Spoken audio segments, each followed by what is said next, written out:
مایوس نہیں کیا۔ انہوں نے میرے ارتضا کی بہترین تربیت کی ہے۔ میری کوتاہیوں کو میری بہن اور بہنوئی نے اپنی سمجھداری سے بخوبی ڈھک لیا تھا۔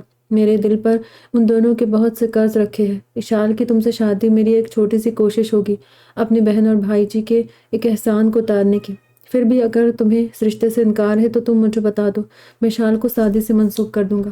ارکم ملک نے خاموشی سے زر کو دیکھ کر دھیمی آواز میں کہا تھا۔ دل کے اندر کہیں یہ ڈر بھی موجود تھا کہ کہیں زر اب انہیں کوئی منفی جواب نہ دے ڈالے جو انہیں اپنی بہن اور بھائنوئی کے سامنے شرمندہ کر کے رکھ دے۔ باپا، یہ کیا کہہ رہے ہیں آپ نے یہ کیسے سوچ لیا کہ میں آپ کے کسی فیصلے کے خلاف جاؤں گا؟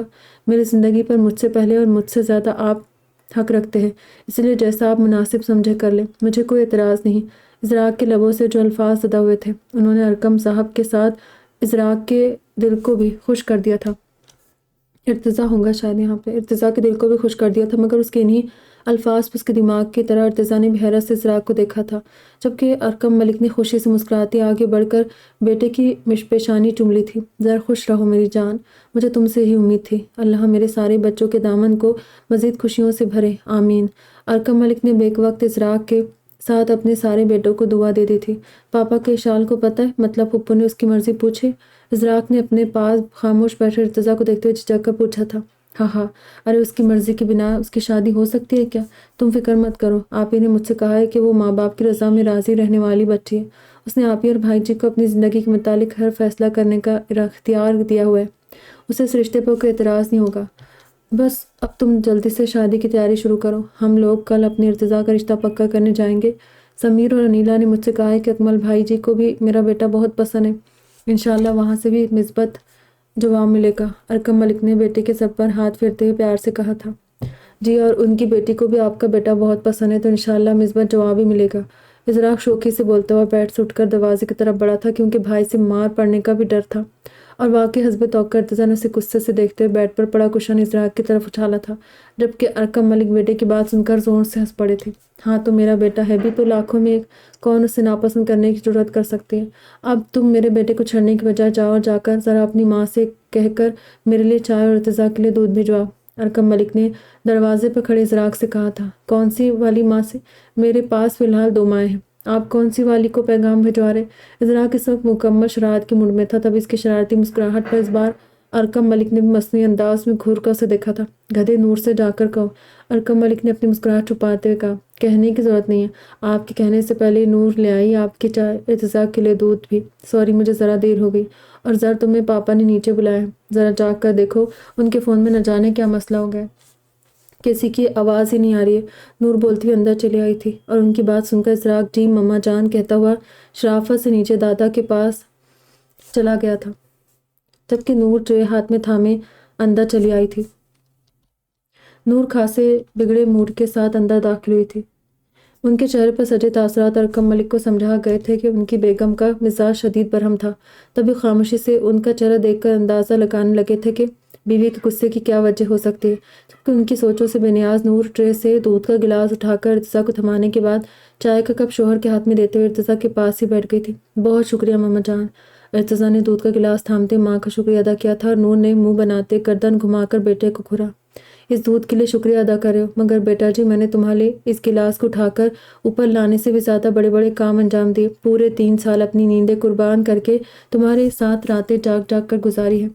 بچپن میں تم دن کو سوتے تھے اور رات کو جاگتے تھے، مستقل 3 سالوں تک تمہاری یہی روٹین رہی تھی۔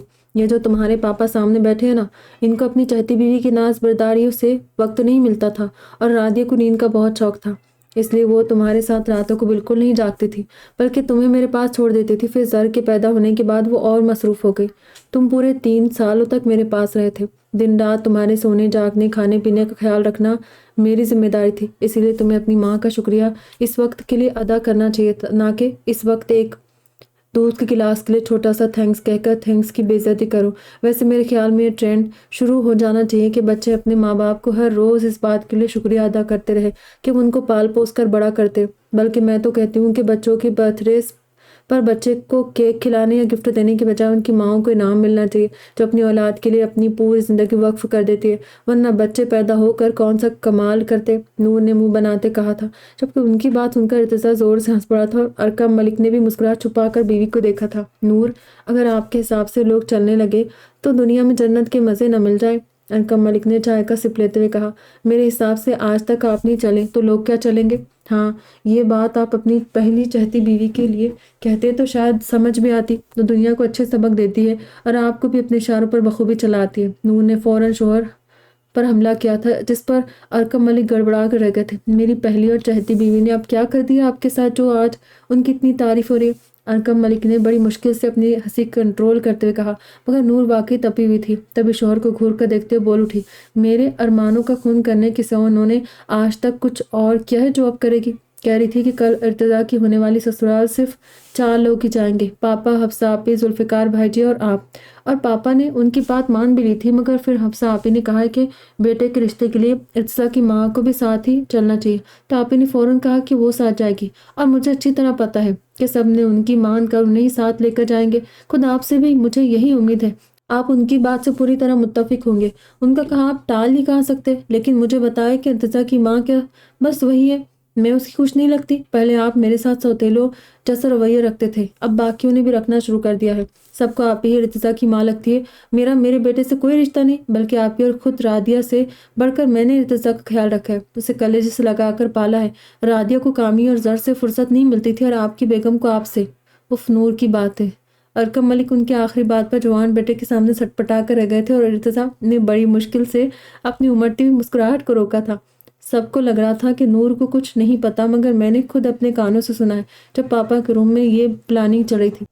دراصل بات یہ ہے ملک صاحب کہ آپ کی پہلی بیوی شروعات سے سب کی منظور نظر تھی اور سب کی مرضی سے آپ کی زندگی میں آئی تھی، تبھی آپ سمیت باقی سب بھی اب تک ان کی حیثیت کو تسلیم کرتے ہیں، مگر میری شادی نانی نے زبردستی آپ سے کروائی تھی، اسی لیے اتنے سال گزر جانے کے باوجود آپ اور باقی سب لوگ زبردستی کے اس رشتے کو بس نبھا رہے۔ مجھے پرایا اور آپ ہی کو اپنا سمجھا جاتا ہے۔ کتنا شوق ہے مجھے اس بچے سے ملنے کا، سوچا تھا جب ارتضیٰ کا رشتہ لے کر جائیں گے تو میں اپنی طرف سے ارتضیٰ کی ہونے والی بیوی کو نانی والے کنگن دوں گی جو انہوں نے مجھے شادی کے بعد دیے تھے، مگر مجھے شروعات میں ہی دودھ سے مکھی کی طرح نکال کر پھینکا جا رہا ہے۔ نور نے روحاں سے انداز میں کہتے بیٹھ سے اٹھنے لگی تھی، مگر ارتضیٰ نے جلدی سے انہیں تھام کر واپس بٹھایا، انہیں اپنے ایک بازو کے حلقے میں لے لیا۔ ارے رے، کس کی اتنی مجال کہ میری مما جان کو اپنے ساتھ لے جانے سے انکار کرے؟ آپ کے بیٹے کا رشتہ ہو رہا ہے، کوئی مذاق تھوڑی ہو رہا، کوئی اگر آپ کو یہاں چھوڑ کر جانے کی بات کرے گا تو وہ خود بھی نہیں جائے گا۔ پاپا سن لے آپ، اگر میری مما جان علاء کے گھر نہیں گئی تو میں رشتہ لے کر وہاں کوئی نہیں جائے گا۔ ارتضیٰ نے ماں کو اپنے ساتھ لگاتے ان کی پیشانی چوم کر کہا تھا، آپ سے شرینہ نے تو نہیں کہا تھا نا کہ آپ نہ جائے؟ نور، پھر ان سے بدگمان کیوں ہو رہی ہو؟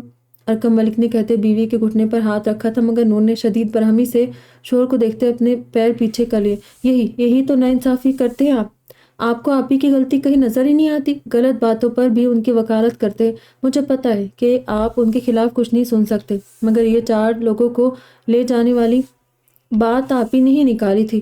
نور نے شوہر کو دیکھ کر برہمی سے کہا تھا اور ارقم ملک بے بسی سے بیوی کو دیکھنے لگے تھے۔ اچھا ٹھیک ہے نا، تو آپ کیوں دل چھوٹا کریں؟ اگر آپ ارتضیٰ کی سسرال نہیں جا سکتی تو شرینہ بھی نہیں جائے گی، اور اگر وہ جائے گی تو آپ کو بھی ساتھ جانے سے کوئی نہیں روک سکتا۔ اب غصہ چھوڑے اور جا کر بیٹے کے سسرال جانے کی تیاری کرے۔ ارقم ملک نے بیوی کا دماغ ٹھنڈا کرنے کی کوشش کرتے ہوئے تحمل سے کہا تھا۔ تبھی نور کے چہرے کے بگڑے زاویے درست ہوئے تھے اور وہ ارتضیٰ کی پیشانی چومتے خوشی خوشی اٹھ کر باہر چلی گئی۔ دیکھ لیا اپنی جذباتی ماں کے جذباتیت بھرے مظاہرے، جوانی سے ان کا یہی حال ہے۔ شرینہ سے لاکھ یکجہتی کے دعوے کیے جاتے ہیں، مگر ان کی ایک ذرا سی بات ملنی چاہیے بدگمان ہونے کے لیے۔ ارقم ملک نے شکایتی نظروں سے بیٹے کو دیکھتے ہوئے کہا، پپا، مما جان کی بات جائز تھی، امی جان کے ساتھ وہ بھی تو میری ماں ہے۔ ارتضیٰ نے باپ سے کہا تھا، ہاں ٹھیک کہا تم نے، کبھی کبھی شرینہ بھی زیادتی کر جاتی ہے، مگر خیر میں ان سے بات کر لوں گا۔ تم بتاؤ مجھے کہ تمہیں تو اشال اور زر کے رشتے پر کوئی اعتراض نہیں ہے نا ارتضیٰ؟ ارقم ملک نے بغور ارتضیٰ کا عجیب چہرہ دیکھ کر پوچھا، جس پر یک لخت سنجیدگی پھیل گئی تھی۔ پاپا، مجھے اعتراض تو نہیں ہے کیونکہ زر میرا بھائی ہے اور اشال میری بہن، مگر ان دونوں کی عمروں میں بہت فرق ہے، اور عمروں کے فرق کو بھی اگر نظر انداز کر دیا جائے تو ان کے مزاج، پاپا کیا وہ دونوں ایک دوسرے کے ساتھ خوشگوار زندگی گزار سکیں گے؟ ابھی اس بات کو زیادہ دن نہیں ہوئے، آپ کو یاد ہے نا زر نے اشال کے زیادہ بولنے پر اسے کس قدر برا بھلا کہا تھا۔ اسے اشال کی عادات پسند نہیں، پھر وہ اس کے ساتھ پوری زندگی کیسے گزارے گا؟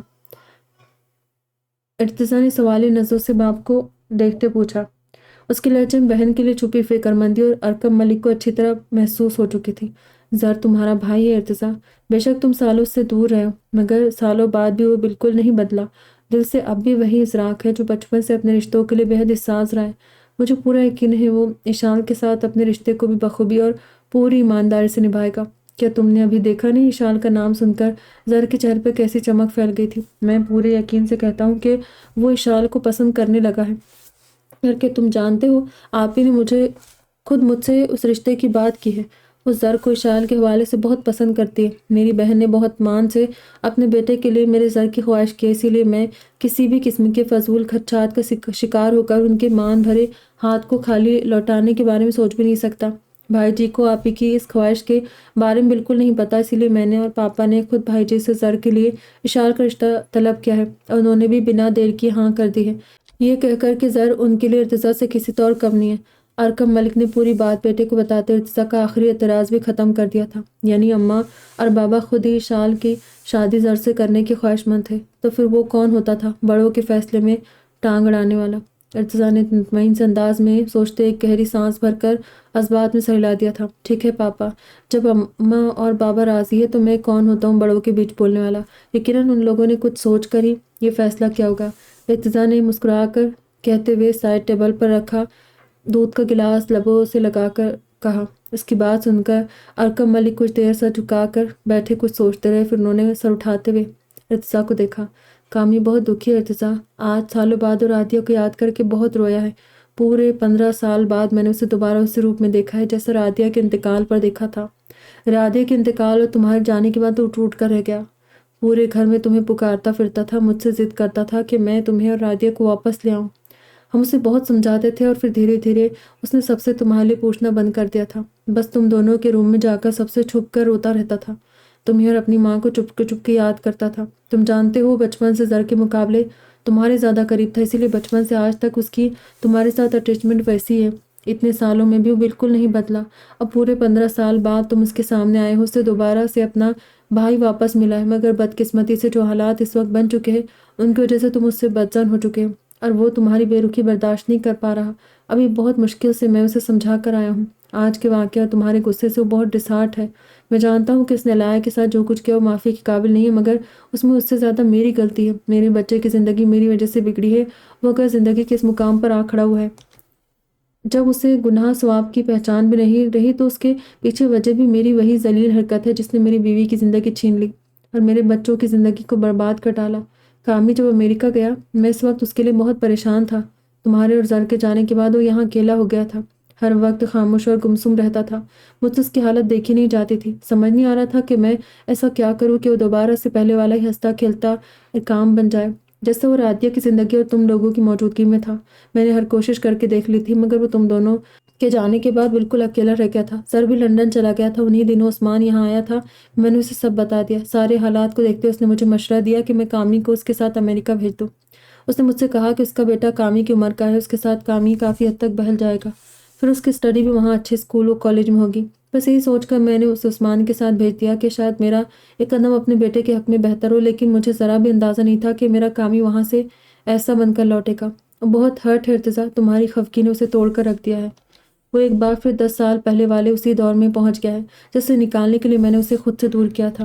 ماں کے بعد وہ تمہارے قریب زیادہ تھا، اور اب تمہارے سامنے ہونے کے بعد تمہاری دوری اسے تڑپا رہی ہے۔ تم اسے معاف کر دو، وہ علاء کا مجرم ہے۔ کل میں علاء سے بھی درخواست کروں گا کہ وہ میرے بیٹے کے اس گناہ کو معاف کر دے۔ تم بھی اسے معاف کر دو، ورنہ وہ اندر ہی اندر یوں ہی گھٹتا رہے گا۔ ارکم ملک نے دھیرے دھیرے ارتضا کو سارے حالات بتانے کے بعد آخر میں ملتجئ انداز میں بیٹے سے درخواست کی تھی، جبکہ ارتضا کے چہرے پر ماضی کو یاد کر کے ایک بار پھر کرب کے سائے پھیل گئے۔ اس کے لیے حالات واقعی کڑی آزمائش بن گئے تھے۔ ایک طرف جان سے پیارا بھائی تھا اور دوسری طرف اس کی محبت تھی، ان دونوں کے مابین الجھ کر رہ گیا تھا۔ کام کو علاء کا مجرم مانتے ہوئے معاف نہیں کر پا رہا تھا، اور اب بابا کی بے بسی اور بھائی کی تکلیف کا سن کر بھی وہ بے سکون ہو گیا تھا۔ پلیز ارتضا، جہاں تم نے اپنے باپ کے سارے گناہ اعلیٰ ظرفی سے معاف کیے، اپنے بھائی کا بھی یہ گناہ معاف کر دو۔ میں تم سے وعدہ کرتا ہوں علاء اسے جو سزا دے گی کامی سمیت میں بھی اسے بخوشی قبول کر لوں گا، مگر تم اپنے بھائی کو معاف کر دو۔ میں تمہارے آگے ہاتھ جوڑتا ہوں، اپنے بے بس باپ کی خاطر اپنے بھائی کو معاف کر دو۔ ارکم ملک نے ندامت سے کہتے ہوئے واقعی ارتضا کے آگے ہاتھ چھوڑ دیے تھے اور ارتضا نے جلدی سے دودھ کا گلاس سائڈ پر رکھتے ہوئے باپ کے ہاتھ کھول کر چوم لیا۔ یہ کیا کر رہے ہیں آپ پاپا؟ کیوں مجھے گنہگار کرتے ہیں آپ پریشان مت ہو، جو ہو گیا سو ہو گیا۔ اب میں خود چھوٹے پر نظر رکھوں گا اور اس کا خیال رکھوں گا، مگر ہاں میں ماموں کو کال کر کے ایک بات انہیں ضرور کہوں گا کہ امی کے وقت جو لاپرواہی انہوں نے کی تھی، اب اولاد کے لیے بھی وہ وہی غلطی دہرا رہے۔ جنید واپس جا چکا اور اگر وہ چھوٹے کی طرح اب بھی اپنی پرانی روش پر چلتا رہا تو ایک مرتبہ پھر تباہیاں ماموں کے خاندان کا مقدر بن جائے گی۔ بہرحال میں چھوٹے سے مل کر آتا ہوں، آپ بے فکر ہو جائیں۔ ہاں آپ مجھ سے کسی بھی کام کے لیے درخواست مت کیا کریں، بلکہ حکم دیا کریں۔ آپ میرے باپ ہیں، مجھ سے زیادہ حق رکھتے ہیں، اس لیے آئندہ آپ نے ایسا کیا تو میں آپ سے پکا ناراض ہو جاؤں گا۔ ارتضا نے جھک کر باپ کی نم آنکھوں کو چومتے ہوئے کہا، اتنے دن سے جو فیصلہ وہ نہیں کر پا رہا تھا اس وقت باپ کی التجاؤں نے اس سے کروا لیا، جبکہ ارکم ملک کے دل سے بیٹے کے لیے، اس کی خوشیوں بھری زندگی کے لیے ڈھیروں دعائیں نکلی تھی۔ واقعی نیک اولاد اللہ کی طرف سے اس کے بندے کے لیے انعام ہوتی ہے، جیسے ارتضا ان کے لیے تھا، مگر وہ اس کی قدر نہیں کر سکے۔ ایک دفعہ پھر انہیں پچھتاوے کے ساتھ گہرے ملال نے گھیر لیا۔ ارتضا کو ان کی ذہنی کیفیت کا اچھی طرح اندازہ تھا، تبھی اس نے انہیں زیادہ سوچنے کا موقع نہیں دیا اور انہیں ساتھ لیے بھائی کے پاس پہنچ گیا۔ پھر باپ کے ساتھ ارکام کے روم میں پہنچتے ارتضا نے اندھیرے روم میں اپنے بیڈ پر پڑے ارکام کو اپنے مخصوص انداز میں پکارا تھا، چھوٹے۔ ارتضا کی نرم آواز سن کر بیڈ پر ساکت پڑا ارکام ایک جھٹکے سے اپنی جگہ سے اٹھا اور لائٹ آن کرتے اس کی نگاہ باپ کے پاس کھڑے ارتضا پر پڑی۔ ارتضا نے مسکرا کر اسے دیکھتے ہوئے اپنی دونوں باہیں وا کر کے ارکام کو اپنی طرف بلایا تھا، جبکہ ارکام نے بے یقینی سے بھائی کو دیکھتے ہوئے باپ کی طرف نظر کی، اور پھر ارکم ملک کے مسکرا کر اس بات میں سہلاتے ہوئے تیزی سے دوڑتے قدموں کے ساتھ ارتضا کی طرف بڑھا اور اس کی کھلی باہوں میں سما کر سسک اٹھا۔ آئی ایم سوری بھائی، وہ ارتضا کے کندھے میں منہ چھپاتا ہوا بولا، اور ارتضا نے مسکراتے اس کا سر تھپ تھپایا، جبکہ ارکم ملک نے ایک گہری آسودہ بھری سانس کھینچتے ہوئے تشکر سے اوپر چھت کی طرف دیکھا تھا۔ یہ دل ہے جو آ گیا ہے تم پر، وگرنہ سچ تو یہ ہے بندہ پرور، جسے بھی ہم دیکھ لے پلٹ کر اسی کو اپنا غلام کر لے۔ سرشار انداز میں گنگناتے اس نے اپنی گھنی پلکوں پر مسکارے کا ایک کوٹ لگایا اور اپنی براؤن آنکھوں پر لگے موٹے آئی لائنر مسکارے سے آنکھوں کو مزید قاتل کرتے اس نے لائٹ براؤن کلر کی لپسٹک اپنے خوبصورت کٹاؤ والے ہونٹوں پر پھیری تھی۔ آج تو اس نے خود پر فاؤنڈیشن اور بلشر کا استعمال بھی کیا تھا، تب اپنے خوبصورت چہرے کو مزید تابناک بنانے کے بعد اس نے ایک نظر خود کو آئینے میں دیکھا تھا۔ کالی شفون کی لمبی شرٹ وائٹ ریشم کے کام سے بھری ہوئی تھی، لمبے چاقوں والے اس خوبصورت شرٹ کے چاقوں پر قمیص کے جیسے ہی کام والی وائٹ پٹی پر کالے دھاگے کا کام تھا۔ شرٹ کے چاق کمر سے اوپر تک تھے، ساتھ ہی پلین کالا چوڑی دار تھا۔ کالا پلین شفون کا دوپٹہ تھا جس کے کناروں پر چاقوں کی ہمرنگ پٹی لگی تھی۔ اس بے حد خوبصورت سوٹ پر اس نے بالوں کا اونچا سا جوڑا بنا کر وائٹ کلر کا شفون کا حجاب اپنے چہرے کے اطراف خوبصورت سے باندھ لیا تھا۔ واقعی جس کی طرف پلٹ کر دیکھ لیتی وہ اس کا غلام بن کر اس کے قدموں میں بیٹھ جاتا۔ آج اپنی ذات پر اسے ایک تفاخر کا احساس ہو رہا تھا، اس کا دل خوشی سے جھوم رہا تھا اور ذہن اس کے پردوں پر مستقل ایک چہرے کا عکس جھلملا رہا تھا۔ تبھی لب آپ گنگنا رہے تھے۔ وہ آئینے میں اچھی طرح اپنے سراپے کا جائزہ لیتے ہوئے مطمئن سے انداز میں ایک طرف پڑا اپنا دوپٹہ اٹھا کر اپنے دونوں کندھوں پر پھیلانے لگی اور دوپٹے کو حجاب کے ساتھ بالکل لیول کرتے اس نے دونوں طرف سے پن اپ کر لیا تھا تاکہ شفون کا دوپٹہ بار بار پھسل کر گرنے نہ لگے۔ تیار ہونے کے بعد اس نے اپنے سراپے پر اپنے فیورٹ پرفیوم کا اسپرے کیا اور جھک کر اپنے ہائی ہیل کالے سینڈلز پہننے لگی۔ کالے ہائی ہیل سینڈلز اس کے خوبصورت سفید چھوٹے چھوٹے پیروں میں مزید خوبصورت لگ رہے تھے۔ آج کا اس کا دن تھا، اس کی آرزوؤں اور تمناؤں کی تکمیل کا سفر شروع ہونے والا تھا۔ آج علایا کے گھر اس کے بابا سے اس کا ہاتھ مانگنے ارتضا ملک آ رہا تھا۔ کل رات ساریما شانزے کی آمد پر وہ بہت زیادہ ڈسٹرب ہو گئی تھی، تبھی اس نے غصے اور جذبات میں اپنے فون میں موجود ارتضا کا نمبر پہلی بار ملایا اور غصے میں اسے کھری کھری سنانے کے بعد فون رکھ دیا تھا۔ علایا کا دل سخت سے بے چینی کا شکار ہو رہا تھا اور پھر رات کو بابا نے بھی اسے اپنے پاس بلا کر اسے ارکام والے معاملے پر خفگی جتائی تھی کہ اس نے انہیں اتنی بڑی بات کے بارے میں خود کیوں نہیں بتایا تھا۔ بابا نے اسے زندگی میں پہلی مرتبہ سختی سے بات کی تھی، تبھی بابا کی ناراضگی دیکھ کر مزید دکھی ہو گئی تھی۔ ہاں مگر اس نے بابا کو ارکام کا نام جان بوجھ کر نہیں بتایا تھا۔ پھر بابا نے اس کا روحاں سا چہرہ دیکھ کر اسے اپنے ساتھ لگا کر پیار کرتے ہوئے ہدایت دی تھی کہ وہ اب کبھی بھی ان سے کچھ نہیں چھپائے گی، ورنہ اس سے اس قدر ناراض ہو جائیں گے کہ کبھی بات نہیں کریں گے۔ علایا نے بابا سے وعدہ بھی کر لیا تھا کہ اب وہ ان سے کچھ نہیں چھپائے گی۔ پھر وہ سونے چلی آئی تھی، مگر پورے رات اسے نیند میں بھی وہی عجیب بے چینی سے محسوس ہو رہی تھی، لیکن پھر صبح ہوتے ہی انیلا بھابھی اس کے روم میں مسکراتی ہوئی چلی آئی تھی اور اسے بھابھی نے خوشخبری سنائی تھی کہ علاء کے استاد محترم آج اکمل صاحب کے پاس اس کا ہاتھ مانگنے آ رہے۔ علاء نے سخت بے چینی اور بے یقینی سے بھابھی کو دیکھا تھا، مگر حیرت کے بعد جو دوسرا احساس اس پر حملہ آور ہوا تھا وہ شدید خوشی کا، یعنی رات کو اس کی دی گئی ڈوز اپنا کام کر گئی تھی۔ استاد محترم کی بے نیازی اور لاپرواہی علاء کے ڈھنگ سے لی گئی ایک ہی کلاس کے بعد اڑنچ ہو گئی تھی۔ انیلا بھابھی اور علیان بھائی کو رات کو ہی گاؤں کے لیے نکلنا تھا، اسی لیے نانا جان، ماموں جان، اماں، بابا سب لوگ ان دونوں کے سامنے ہی دن میں آ رہے تھے تاکہ ساری بات انیلا اور سمیر کے سامنے طے ہو جائے۔ نانا جان نے خود کال کر کے اکمل صاحب کو اپنی دن میں آمد کی اطلاع دی تھی۔ تبھی بھابھی علاء کے پاس آ کر اسے اچھی طرح تیار ہونے کی اطاعت دے کر خود مہمانوں کے لیے زبردست سے لنچ کا انتظام کرنے کچن میں چلی گئی تھی۔ ساتھ ہی اسے منع کر گئی تھی کہ علاء کچن میں آئے نہ ہی کام کی فکر کرے، سب خود ہی سنبھال لے گی، بس فریش ہو کر اچھی طرح تیار ہو جائے۔ علاء نے ان کی ہدایت پر خوشی سے اس بات میں صلاح تھا اور پھر بھابھی کے جاتے ہی اس نے سرشاری سے مسکراتے اپنا فون اٹھا کر صرف تھینکس لکھ کر ارتضیٰ کے نمبر پر سینڈ کر دیا تھا اور اس کے میسج کا رپلائی بھی فوراً ہی آیا تھا۔ مائی فارٹیچٹ، نئی زندگی کی نوید دینے کے لیے شکریہ تو مجھے تمہارا ادا کرنا چاہیے۔ تم کیوں مجھے تھینکس کہہ رہی ہو؟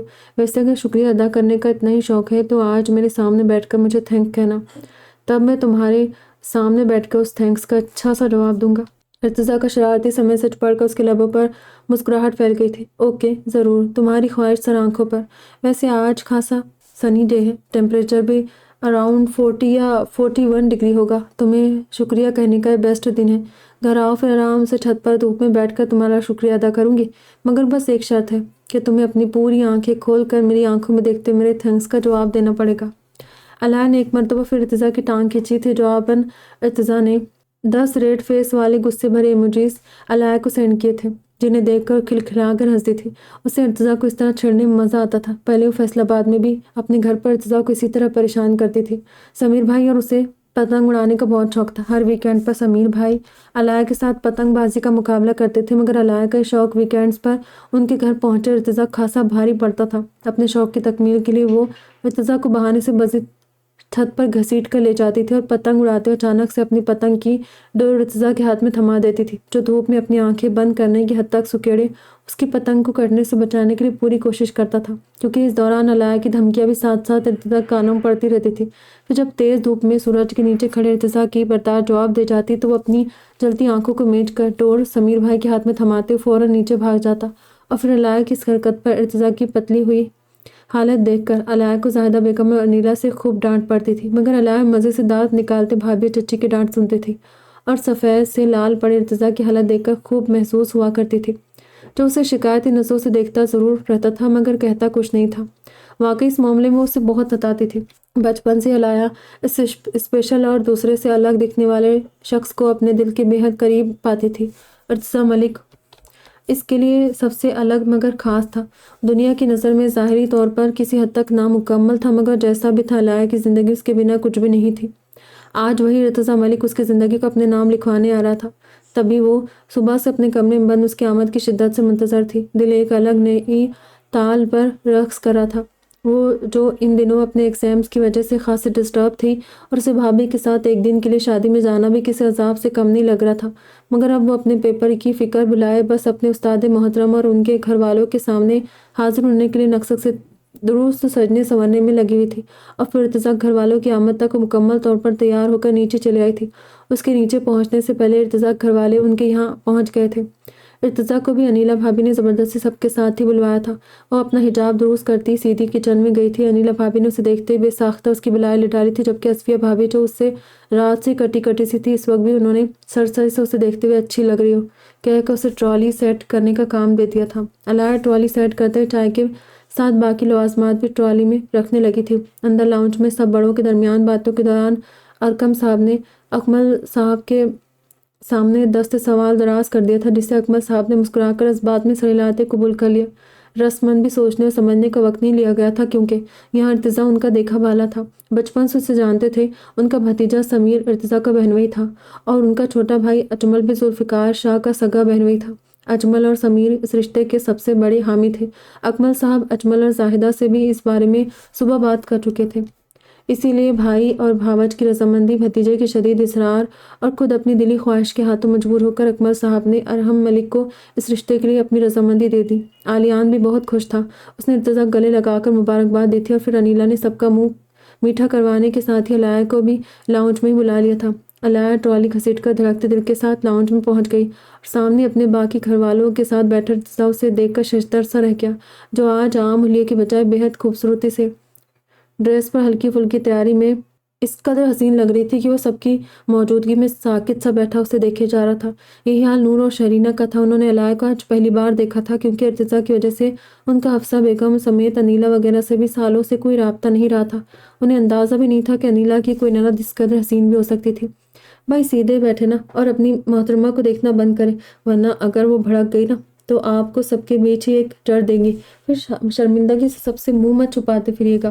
یہ سرگوشی ارتضیٰ کے پاس بیٹھے ارقام نے اس کے کان میں کی تھی اور ارتضیٰ واقعی جلدی سے سیدھا ہو کر بیٹھ گیا تھا۔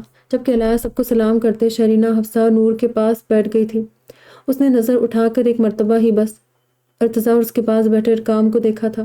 ارقام کو دیکھ کر اس نے کسی طرح کا کوئی ریئیکشن نہیں دیا تھا۔ شاید وہ اب دماغی طور پر اس بات کے لیے تیار ہو چکی تھی کہ ارتضیٰ کی زندگی سے جڑنے کے ساتھ ہی اسے نہ چاہتے ہی صحیح مگر اس کے اس سگے بھائی کو قبول کرنا ہی پڑے گا، جو علیہ کے نزدیک قطعی قابل عزت نہیں تھا، مگر اس کے برخلاف ارقام نے سوچ لیا تھا کہ آج وہ علیہ سے ہر قیمت پر معافی ضرور مانگے گا۔ علیہ کی مرضی تھی کہ وہ چاہے تو اسے معاف کر دے یا پھر سزا دینا چاہے تو بھی وہ بخوشی اس کی دی ہوئی سزا کو قبول کر لے گا۔ وہ آج اسی لیے سب کے ساتھ آیا تھا۔ ابھی آتے ہوئے علیہ کے گھر کے پاس والی کوٹھی بھی دیکھتا ہوا آیا تھا، جہاں تالا پڑا ہوا تھا۔ اس رات اسے کال بوائے کے طور پر بلانے والی وہ عورت اسی گھر میں رہتی تھی۔ ارقام کو کوٹھی کے باہر لکھا نمبر دیکھ کر پتہ چل گیا تھا۔ بیٹی تم تو ماشاءاللہ بے حد خوبصورت ہو۔ انیلا ہماری بچی کی نظر اتار دینا، کہیں ہم میں سے کسی کی نظر نہ لگ جائے۔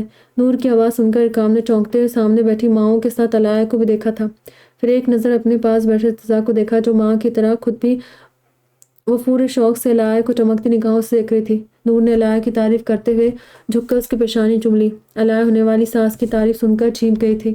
شکریہ آنٹی، علیہ نے مسکرا کر سر جھکا لیا تھا۔ شرینہ کو بھی علیہ اپنے ارتضیٰ کے لیے بے حد پسند آئی تھی۔ ارتضیٰ کی نگاہیں گاہیں بگائے علیہ کی طرف اٹھ رہی تھی، اور جو ارحم ملک ذوالفقار شاہ سمیر اور علیان کے پاس بیٹھا ان سے باتیں کر رہا تھا، اس کی نگاہوں کی تپش علیہ بخوبی اپنے چہرے پر محسوس کر رہی تھی۔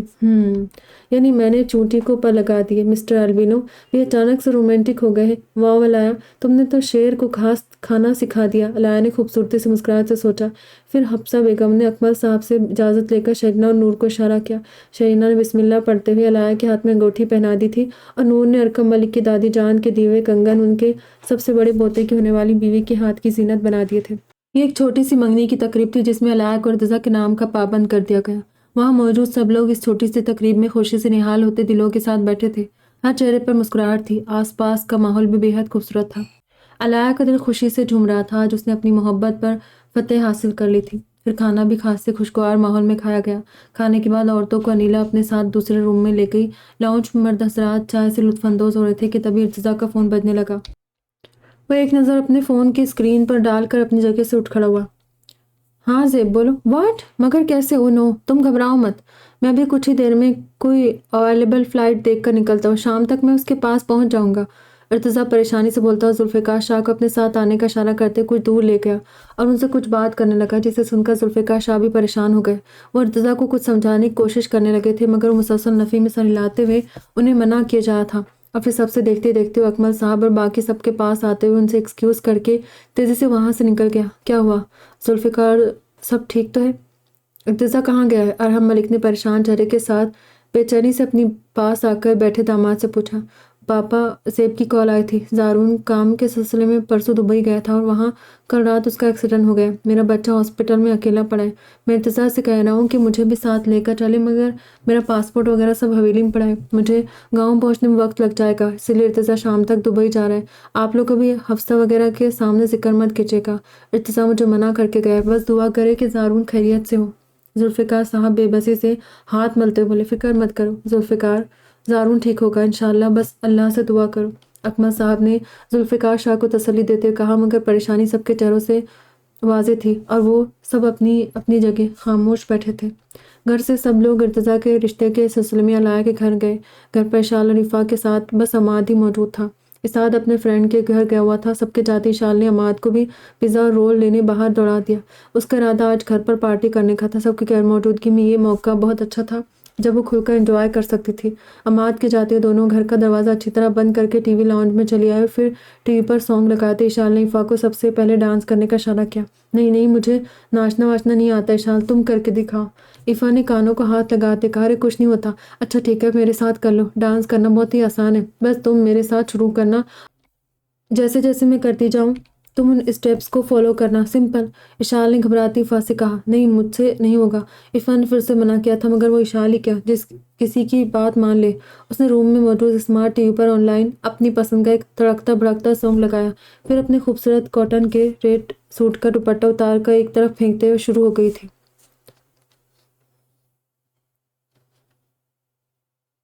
اشال نے اس تیز میوزک والے سانگ پر جو برق رفتاری سے ناچنا شروع کیا تو ایفا کی آنکھیں بھی اسے یوں زبردست اسٹائل میں ناچتا ہوا دیکھ کر باہر کو ابل پڑی تھی۔ اشال نہ صرف بہترین طریقے سے ڈانس کر رہی تھی بلکہ اس کے فیشل ایکسپریشن بھی خاصے زبردست تھے۔ تبھی ایفا اس کے ڈانس کو انجوائے کرتے اس کے ساتھ ہی خود بھی ڈانس کرنے کی کوشش کرنے لگی تھی، مگر اشال کافی ٹرینڈ ڈانسر تھی۔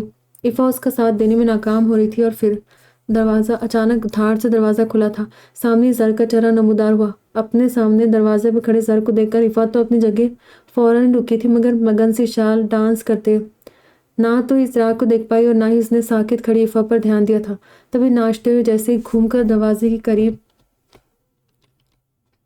پہنچی تھی، سامنے دروازے پر کھڑے زر کو دیکھتے اس کی آنکھیں پھٹ سی گئی، ناچتے ناچتے اپنی جگہ تھم گئی تھی، جبکہ اسے رکتے ہوئے دیکھ کر اسراء غصے سے اس کی طرف بڑھا تھا کہ تبھی اشال کو اپنے سر پر کھڑی موت کو دیکھتے چکر آنے شروع ہو گئے اور وہ ٹکراتے سر کے ساتھ نیچے گرتے اس سے پہلے اسراء نے آگے بڑھتے لپک کر اسے تھامنا چاہا، مگر اشال کو چھوتے شدید کرنٹ کا زوردار جھٹکا لگنے سے وہ اشال کو چھوڑ کر سرحد سے پیچھے ہوا تھا۔ نتیجتاً اشال دھڑام سے نیچے گری تھی۔ ہائے کتنی زور سے پھینکا ہے مجھے، شرم نہیں آتی آپ کو، پکڑتے اتنی زور سے پیچھے پھینک دیا۔ اشال نے فرش پر ایک ہاتھ جما کر اٹھنے کی کوشش کرتے کہا۔ اسی دوران ایفا نے اشال کا دوپٹہ اٹھا کر اس کی طرف اچھالا تھا جسے اس نے جلدی سے کھول کر اڑا تھا۔ تم میں کرنٹ آ رہا ہے اشال، اسراء نے حیرت و بیقینی سے کہتے اشال کو دیکھا، مگر اس کی بات سنتے ایفا کے منہ سے ہنسی کا فوارہ پھوٹ پڑا تھا۔ ہاں ہاں زر، آپ کو پھر سے اشال میں کرنٹ مارنا شروع کر دیا۔ پاگلوں کی طرح ہنستی ایفا نے بمشکل اپنی ہنسی کو روکتے کہا تھا اور پھر وہ زور زور سے ہنسنے لگی، جبکہ فرش پر شوق سی پڑی اشال حیرت سے منہ کھولے اسراء کو دیکھنے لگی جو شاید ابھی اپنے آفس سے آیا تھا۔ ہاتھ میں گھر کی ڈپلیکیٹ چابی تھی، یقیناً اسی کی مدد سے دروازہ کھول کر اندر آیا تھا۔ ایفا تم مذاق سمجھو، ٹچ کر کے دیکھو، اشال کے اندر کرنٹ ہے، اسراء نے فرش پر پڑی اشال کو دیکھتے صدمے سے کہا۔ دماغ چل گیا آپ کا، مکمل پاگل ہو گئے مسٹر ماڈل، مجھ میں کرنٹ کیوں آئے گا؟ ایفا بھی مجھے پکڑ کر میرے ساتھ ڈانس کر رہی تھی، مجھ سے کوئی کرنٹ نہیں لگا، صرف آپ کو رات سے مجھے چھوتے کرنٹ کے جھٹکے لگ رہے، یقیناً آپ کے اندر کا سسٹم ہل گیا ہے، اپنا فیوز چیک کروائیں، لگتا ہے ساری تاریں کھلی پڑی ہے، جا کر کسی اچھے میکینک سے اپنی ریپیئرنگ کروائیں، یعنی خود کو دماغی ڈاکٹر کو دکھائیں۔ چلو ایفا، اشال بھڑک کر بولتی ہوئی اپنی جگہ سے اٹھی تھی اور ایفا کا ہاتھ کھینچ کر باہر کی طرف بڑھ گئی تھی، مگر اسراء کے پاس سے گزرتے ایفا نے شرارت سے اشال کا ہاتھ اسراء کے ہاتھ پر رکھا تھا اور ایک بار پھر زبردست جھٹکا لگنے پر اسراء اچھل کر پیچھے ہوا۔ تبھی اشال نے ایک مرتبہ پھر حیرت سے منہ کھول کر اپنے ہاتھ کو دیکھا تھا، پھر صدمے سے اس کی بڑی بڑی آنکھیں مزید پھیل گئی، چہرے کے تاثرات نہایت غمگین ہو گئے تھے۔ کیا سچ مچ وہ آنکھیں کرنٹ مارنے لگی تھی؟ جبکہ ایفا ہونوکا کی طرح کھڑے اسراء کو دیکھتے ایک مرتبہ پھر کھلکھلا کر ہنستے ہوئے اشال کا ہاتھ کھینچ کر روم سے باہر نکل گئی تھی۔ ان دونوں کے باہر جاتے ہی اندر کھڑے اسراء نے حیرت سے اپنی شرٹ کے آستینے پلٹتے ہوئے پہلے اپنے ہاتھوں کو دیکھا، پھر اپنے چہرے کو تھپتھپایا، اس کے بعد اپنے سر پر زور زور سے ہاتھ مارتے خود کو یقین دلانے کی کوشش کرنے لگا تھا کہ آیا واقعی اس کا اندرونی سسٹم صحیح کام کر رہا تھا یا مکمل خراب ہو گیا تھا۔ پھر خود کو ٹٹولنے کے بعد کچھ دیر پہلے کی اپنی حرکت یاد کرتے اس نے ہارے ہوئے انداز میں اس بات کا یقین کر لیا تھا کہ سچ مچ اس کے دماغ کی فٹنگ ڈھیلی ہو گئی ہے۔ گہری کالی رات میں شانزے کے گھر کے دروازے کے ساتھ ہی اپنی گاڑی روکتے ہوئے اس نے ایک نظر علیہ کے گھر کی طرف دیکھا تھا۔ پورا گھر پرسکون نیند کے آغوش میں سویا ہوا تھا۔ سمیر اور انیلا گاؤں کے لیے نکل گئے تھے، مگر وہ بخیر و عافیت گاؤں پہنچے تھے یا نہیں یہ صرف سارم جانتا تھا۔ فی الحال تو وہ سمیر اور اس کی فیملی کو بحفاظت اپنے بندوں کے حوالے کر کے آیا تھا۔ سمیر سمیت اس کی بیوی اور بچے سارم کے گھر پر پرسکون نیند سو رہے تھے۔ اب کچھ گھنٹوں بعد یہی حشر عالیان کا ہونے والا تھا۔ اپنی گاڑی سے اتر کر دیوار پھلانگتے وہ بہت سکون سے علاء کے گھر میں داخل ہوا۔ کسی کے بھی گھر میں بآسانی اور خاموشی سے داخل ہونا سارم اور اس کے بندوں کے لیے بائیں ہاتھ کا کھیل تھا۔ اب بھی وہ دندناتا ہوا اندر آیا تھا اور کچن کے آگے سے گزرنے لگا تھا کہ تبھی کچن میں کھڑی اصفیہ کی نظر اس پر پڑی تھی اور پھر اس سے پہلے کہ سارم کو دیکھ کر چیخ اٹھتی، سارم نے سرحد سے آگے بڑھ کر اس کے سر پر گن رکھتے ہوئے اس کی آواز کو گلے میں ہی گھٹنے پر مجبور کر دیا تھا۔ علاء کا روم کون سا ہے؟ وہ اصفیہ کی آنکھوں میں دیکھ کر پوچھنے لگا۔ اوپر بائیں ہاتھ پر دوسرا کمرہ، اصفیہ نے ہکلاتے ہوئے کہا، اور پھر سارم نے اپنی جیب سے ایک اسپرے نکال کر اصفیہ کے منہ پر چھڑکا تھا۔ بس کچھ ہی سیکنڈز کی بات تھی اور اصفیہ بے ہوش ہو چکی تھی۔ سارم نے اسے آرام سے کچن ٹیبل کے آگے رکھی چیئر پر بٹھا دیا تھا اور اس پر ایک نظر ڈالتے اطمینان سے چلتا ہوا خود اوپر جانے والی سیڑھیوں کی طرف بڑھ گیا تھا۔ پھر علاء کے روم کے دروازے کے آگے پہنچ کر اس نے ایک گہرا سانس بھرا تھا، ساتھ ہی دھیرے سے دروازہ کھول کر وہ اندر داخل ہو گیا تھا، مگر سامنے کا منظر دیکھ کر اچانک وہ جیسے پتھر کا ہو گیا تھا۔